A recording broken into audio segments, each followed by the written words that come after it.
Good morning, everybody. Happy Friday. Today is finished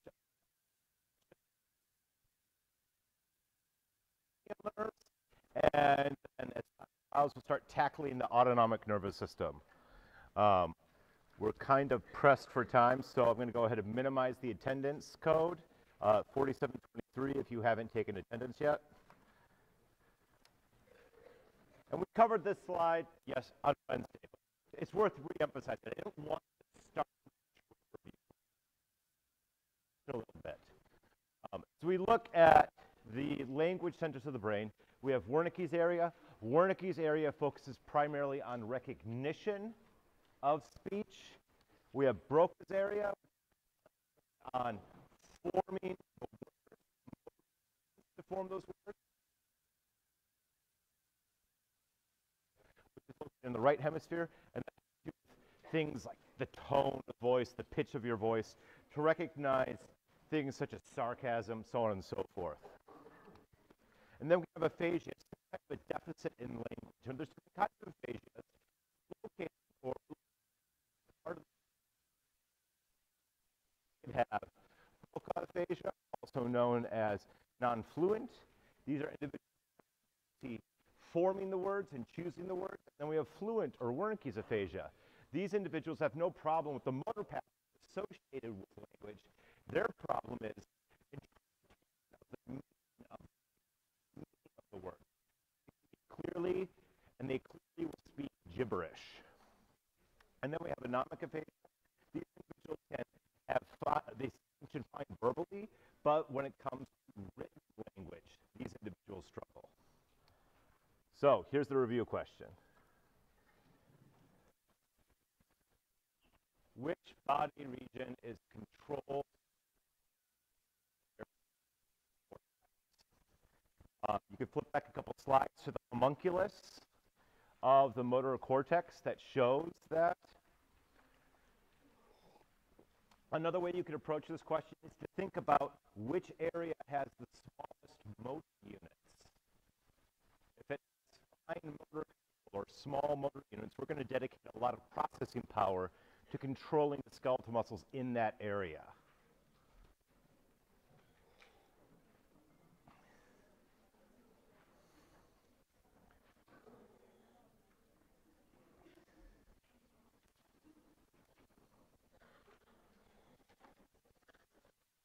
So we're down to about 5 seconds. Make sure to get your answers in.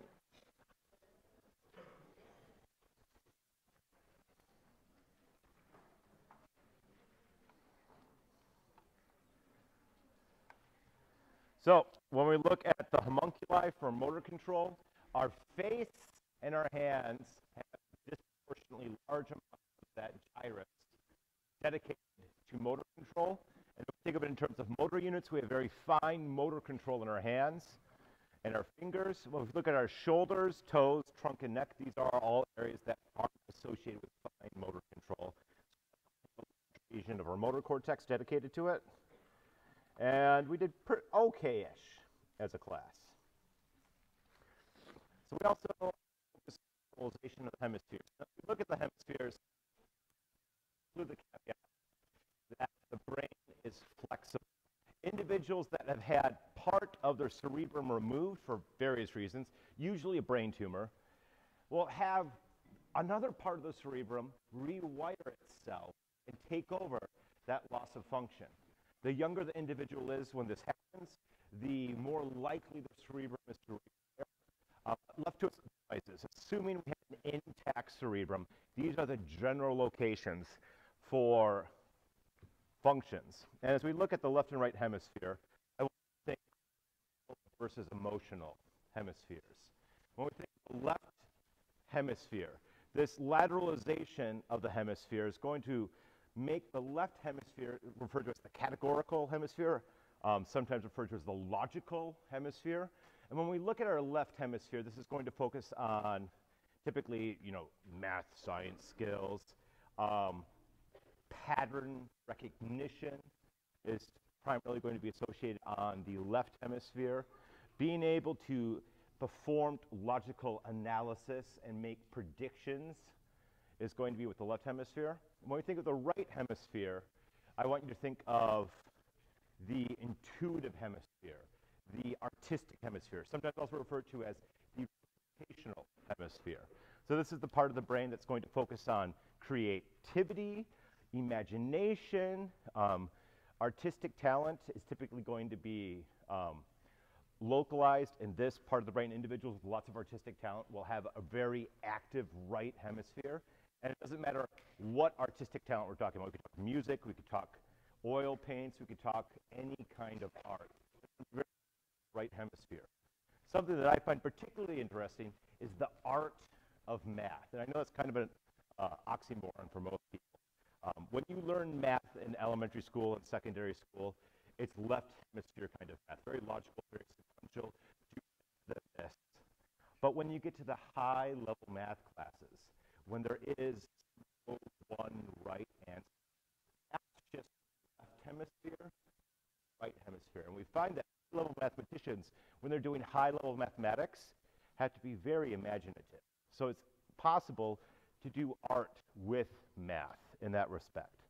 When we think of special senses like sound, taste, smells, these things that typically are going to be associated with the arts, those are going to be located within the right hemispheres. As we look at this lateralization that occurs, this also corresponds to handedness. When we look at the left hemisphere in most right-handed people is the categorical one. But when we look at those lefties, those left-handed people, that left hemisphere isn't as frequently going to be the categorical one. With a higher proportion of left-handed individuals, the right hemisphere of their brain is going to be the categorical or the logical side of their brain. And this lateralization is going to change with age, and it could also change with gender. There are age generalities that we can make, and there's also gender generalities. So when we think of males, generally speaking, males have more lateralization than females. Females have a more fluid cerebrum compared to males, less lateralization than the males do. And we also find that as we age, we get increased lateralization. When we're young, we can recover from a loss of tissue, but as we age, our brain becomes much more rigid. Let's talk cranial nerves. There are 12 total cranial nerves. During lab, you were asked to memorize the name and the Roman numeral of these cranial nerves. And as we look at these cranial nerves, they're all going to exit the cranium from the foramina, those little holes that we were covering in the cranium. That's one way to define our cranial nerves. And these cranial nerves are going to lead to muscles, lead to sensory organs. Some of our cranial nerves are mixed nerves. They're going to have motor and sensory functions associated with them, and they're primarily going to innervate structures of the head or neck, although a couple cranial nerves, notably number 10, the vagus nerve, will innervate a lot of visceral organs. So as we look at these cranial nerves, our cranial nerves do have fibers exiting the brain directly. The sensory fibers and the motor fibers are going to leave the brain, typically from the brainstem. Occasionally, they'll leave air up from the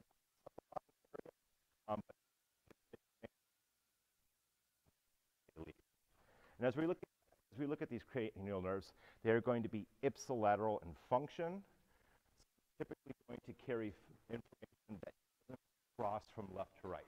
Contralateral nerves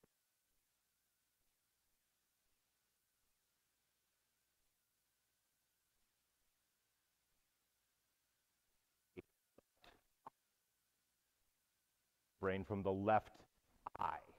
So there's not that crisscrossing that occurs. And every once in a while,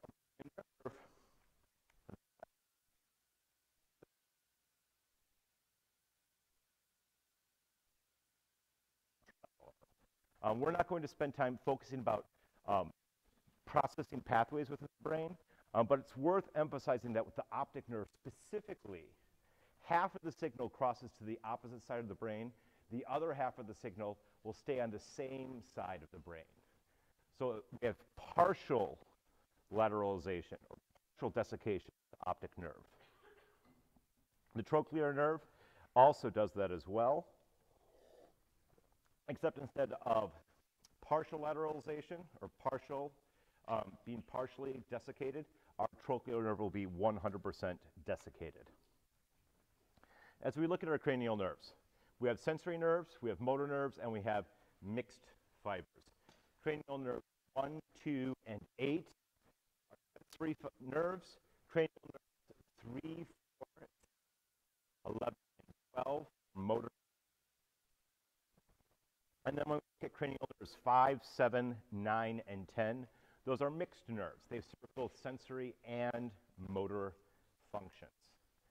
In particular, when we look at cranial nerve number 7, the facial nerve is going to focus primarily on the sense of taste and then motor control over facial muscles. So let's talk about optic nerve, or cranial nerve number 1, the olfactory nerve. The function of the olfactory nerve is, if you haven't guessed yet, olfaction, your sense of smell. Your olfactory nerve has 2 primary parts to it. We have the olfactory bulb and the olfactory tract. Those 2 primary parts work together to make the olfactory nerve. Our olfactory nerve is going to be located right next to the crista galli of the ethmoid bone within our brain, and it's going to send small sensory fibers through the holes of the cribriform plate. And as those small sensory fibers travel through the holes of the cribriform plate, they'll go to our nasal cavity and be stimulated by the appropriate odor molecules. Cranial nerve number 2 is the optic nerve. This is the nerve that carries vision to our brain. Our optic nerve merges with the brain at the optic chiasm, sometimes also referred to as the optic chiasma. Our optic chiasm is right here where the 2 optic nerves crisscross. After those nerves have officially entered the central nervous system, we recategorize those fibers from a nerve to a tract. And we go from an optic nerve to an optic tract. The optic tract will continue to carry the fibers or the information away from the optic chiasm. We have the oculomotor nerve, cranial nerve number 3. As the name implies, this is a nerve associated with the eye, oculo, and movement or motor functions. Our oculomotor nerve is going to control the size of our pupil, and it's also going to control movement of our eye.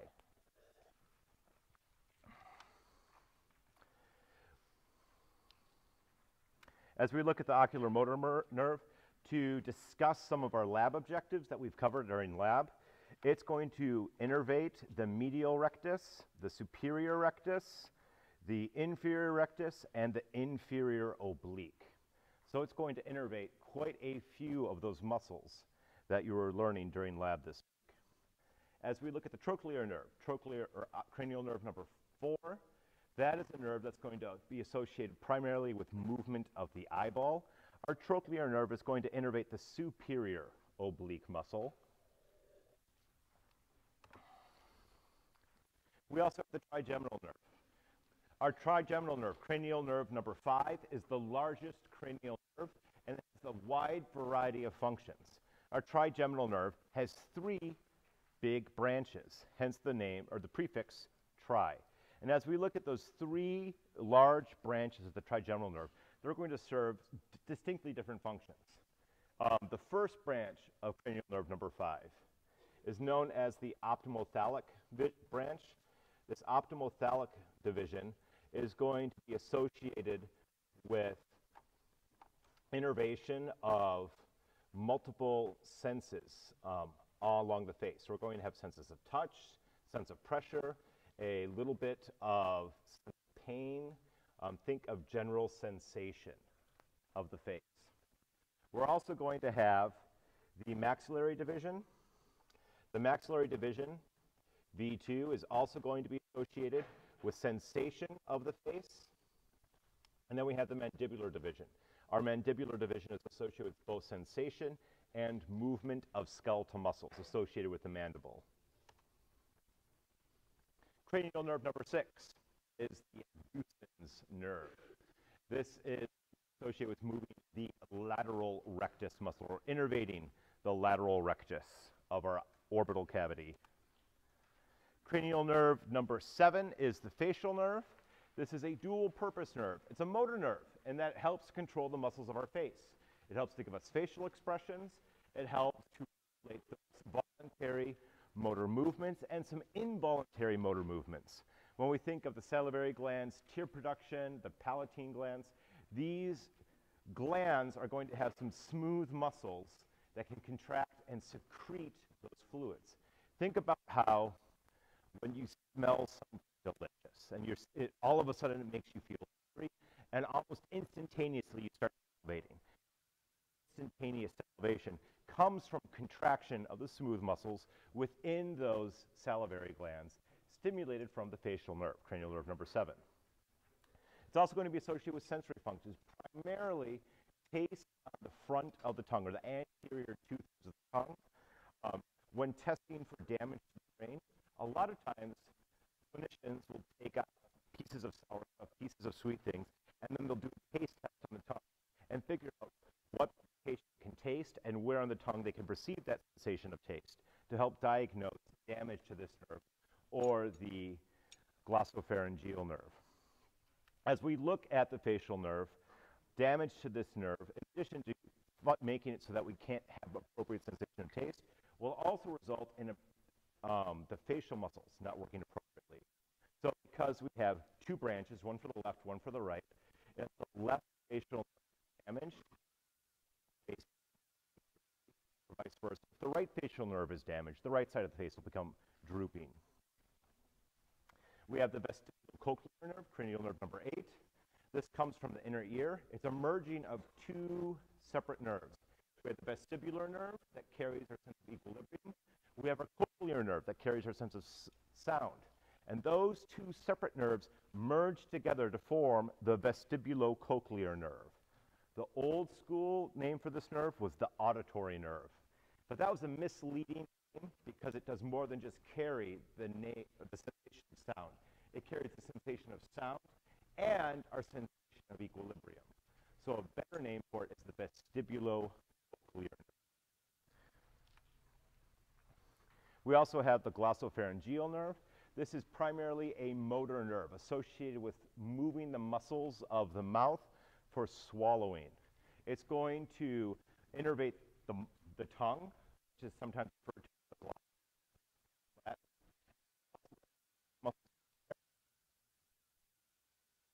This process of swallowing requires a lot of coordinated muscles. In particular, as we look at these pharyngeal muscles within our throat, we have to raise up the larynx just a little bit to help the epiglottis fold down and get in position to keep food from traveling down our windpipe.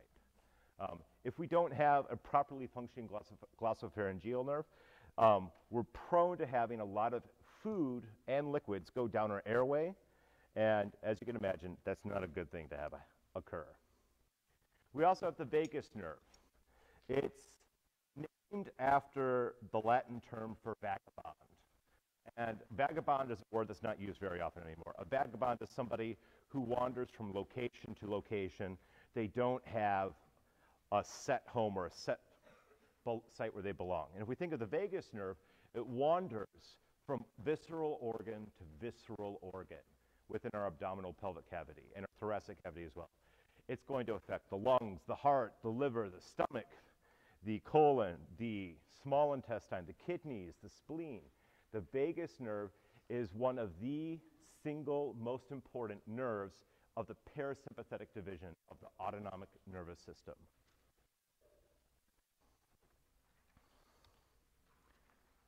We also have the accessory nerve, cranial nerve number 11. While you were learning the cranial nerves during lab, we gave you an updated mnemonic. But if you're looking at some of the old school mnemonics, some of the old school mnemonics had an extra S word inserted in them. I was talking to my wife about it just last night, and what was it?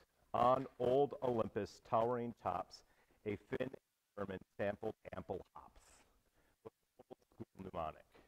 And I remember talking to her about it last night. I'm like, Leash, what about that extra S for sample? hop.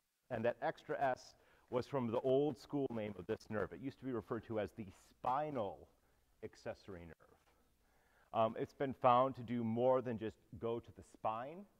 It's also been found to innervate the sternocleidomastoid and the trapezius, so that spinal word has been dropped with the current terminology, and our mnemonics have changed appropriately. It's now just referred to as the accessory nerve. Also has the hypoglossal nerve, cranial nerve number 12. Hypo means beneath, glossal means tongue. The hypoglossal nerve is going to be a cranial nerve associated with innervating the bottom of the tongue. And one last review question. Which is the largest cranial nerve and the most important cranial nerve for the face? This cranial nerve has an from the pons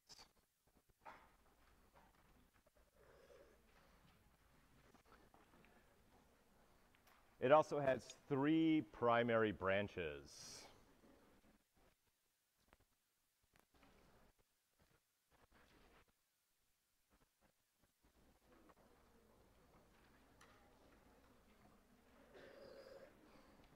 We're down to about 20 seconds. Please make sure to get your answers in.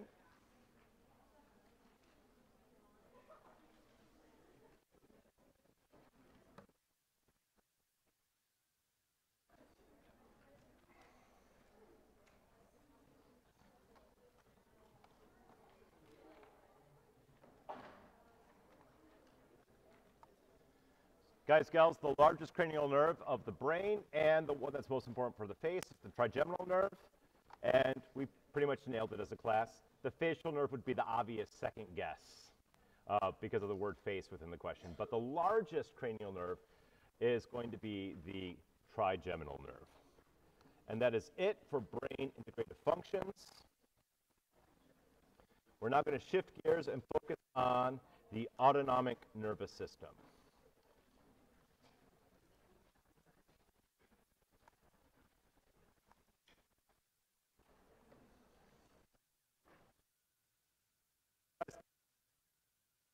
Actually, I should stop the recording.